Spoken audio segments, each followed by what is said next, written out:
พี่น้อยมื้อนี้ก็ได้มาเฝ้าเผาบังข้าวหลามท่านผู้ชมเอ้ยพี่แหละ2บังท่านผู้ชมเอ้ยพี่น้อยตอนนี้ก็ได้มาพิธีเรียบร้อยท่านผู้ชมเอ้ย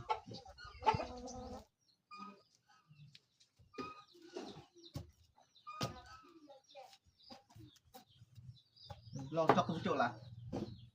แหละของปีพี่น้อยป้วนผมนี่พี่น้อยได้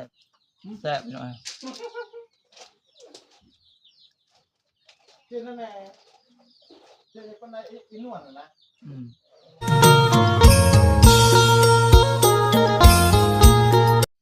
พี่น้อยมื้อนี้ก็ได้มา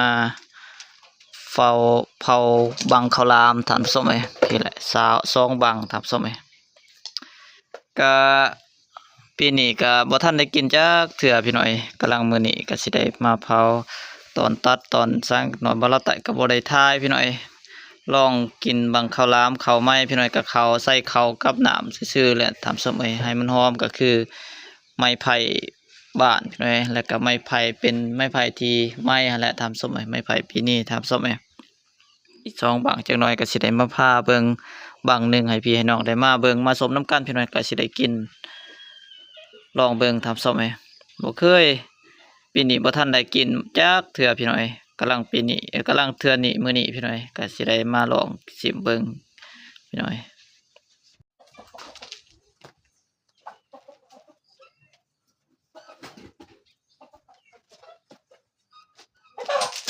พี่น้อยตอนนี้ก็ได้มาพิธีเรียบร้อยนะท่านผู้ชมเอ้ยมาลองเบิ่งพี่น้อยบ่ฮู้ว่า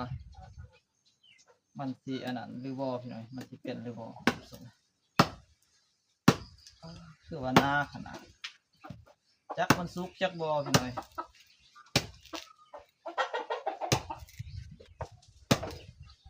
บ่สุก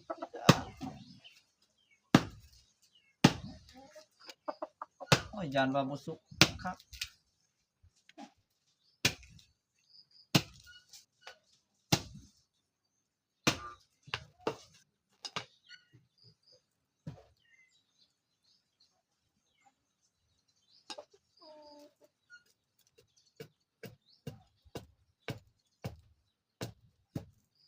ครั้งแรกของปีพี่น้อย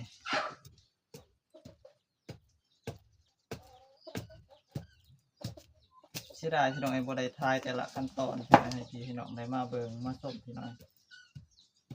ก็บ่ค่อยมีเวลาพี่น้อย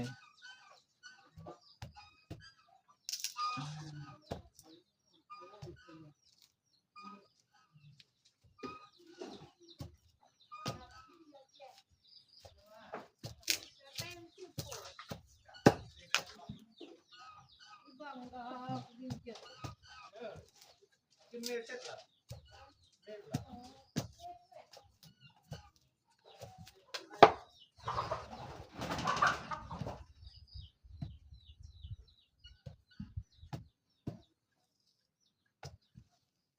อ้สิเป็นหรือบ่พี่น้อย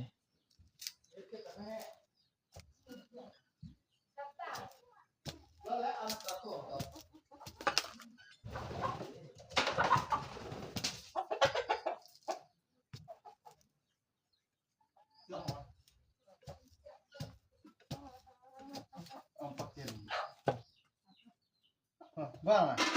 ข้าวหลามไอ้ตาเถอะไอ้เต้อีกำลังแม่ตาเดิมน้ำยี่ห้อใดเปลี่ยนให้กินจ๊อกรถพอก่อนเสร็จแล้วนี่นักกระดักไปดูทำใจสายเลยว่าได้ตื่นใจสายเลยเอามีจ๊อกรถตายนั่นแหละ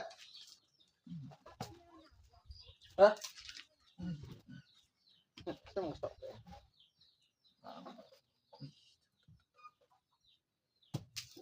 ลายพี่น้อย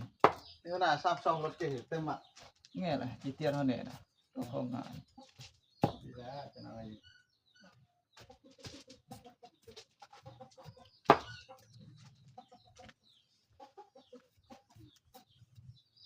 ลองจอกกระจุกล่ะแล้ว เบอร์ละทำไม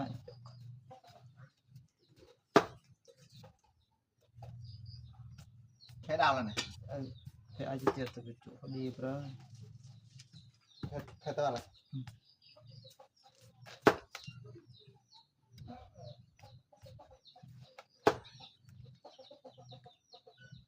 nó bên nàyปั่น นะ thì nó đâuปั่นlà เนี่ยล่ะ ừ. โอ้ยแล้วมึงอ่ะอยากเลย tôm đi mình lại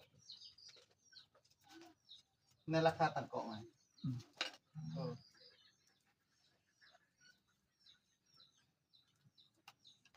เป็น99 cạo ship hộp mình lại ทาง thang ลูก này ผ่าน thang cao phà chết phà เออราคาพอ ừ.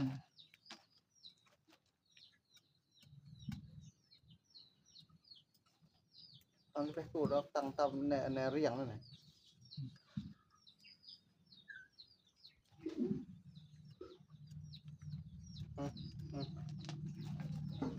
chết xài chuột bạn ตีใจนั่นเองแกะเส้นดาใจนั่นเองแกะจะตีงนจ่าผู้หญิงเส้นที่เส้นดุเลย ờ เสื้อ hãy ด่า bra จะตีงู hãy bra em vào chả ยังอยู่ใจนั่นเองนั่นนี่อยู่น่ะ ừ. เนื้อเนี่ยตกสไลด์บนหัวดิ như nó này tỏ là chả thứ nó ยังนี่เส้นไหวเปลือกดักใส่ ừ. ừ. เปลือกอะไรเนี่ยเนี่ยหดเอาอีกอย่างไป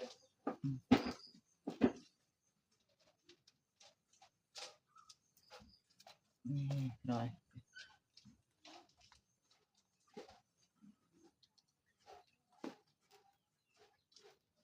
có đi vô mày thì nói và được mana đấy thì nói được mấy cái mana thảo sợ này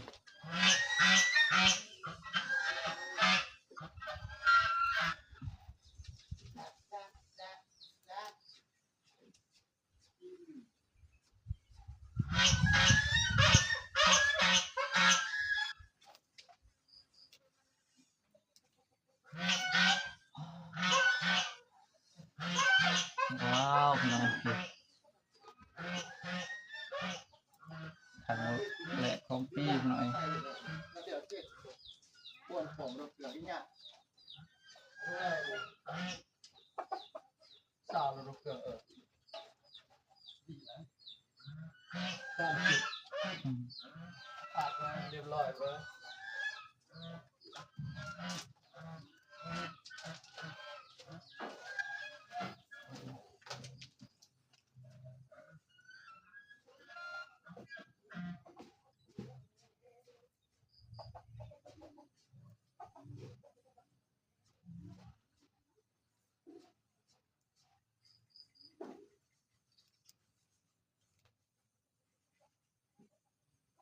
เอาในใส่กุ้งขาจะได้ตัดเสร็จ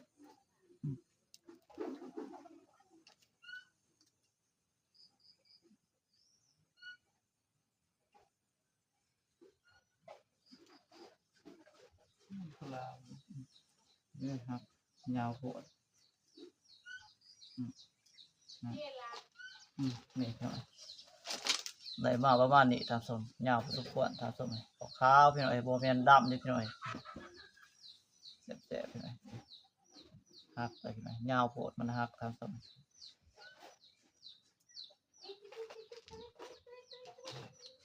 ยาวเลย โอเค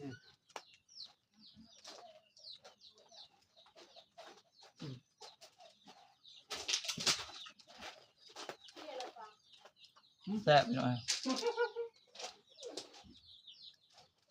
เจ๊นั่นแหละเจ๊คนไหนอีนวลนะ แสบนัวพี่หน่อยสิ